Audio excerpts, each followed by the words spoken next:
এমন তুলতুলে chocolate cake এখন ঘরে বসে চুলায় বানিয়ে ফেলতে পারবেন। এটা কিন্তু খেতে বেকারির চেয়েও সুস্বাদু হয়। চলুন দেখি পুরো রেসিপিটা। একটা বলে 2টি ডিম দিলাম, সাথে দিলাম 125 গ্রাম চিনি। ডিম আর চিনি একসাথে 2 থেকে 3 মিনিট বিট করে নিব। এরকম থিকনেস চলে আসলে সাথে অ্যাড করব 125 গ্রাম তেল। তেল দিয়ে 1 মিনিটের জন্য বিট করে নিলাম। এই পর্যায়ে অ্যাড করব 1 চা চামচ চকলেট ইমালশন। এখন ভালো করে 2 মিনিট বিট করে নিতে হবে।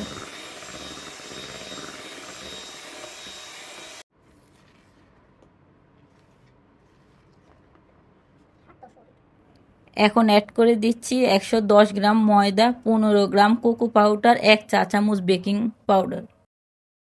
এখন স্প্যাচুলা দিয়ে সবকিছু ভালো করে নেড়েচেড়ে মিশিয়ে নিব। এখন সবকিছু ভালো করে মিশানোর জন্য অল্প কিছুক্ষণ বিট করে নিব। 1 মিনিটের বেশি বিট করার প্রয়োজন নেই।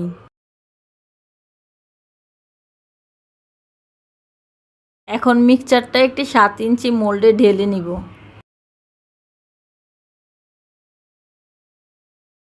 চুলায় একটি পাতিলা দিয়ে তার মধ্যে একটি স্টিলের র্যাক দিয়ে মিডিয়াম আঁচে 10 মিনিটের জন্য পাতিলাটি হিট করে নিব।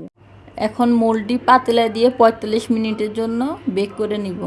কাঠি ঢুকিয়ে দেখে নিব, যদি মিশ্রণটি লেগে যায় তাহলে আরও কিছুক্ষণ বেক করে নিতে হবে। মোল্ডটি বের করে উপর দিয়ে সুগার সিরাপ ব্রাশ করে দিতে হবে।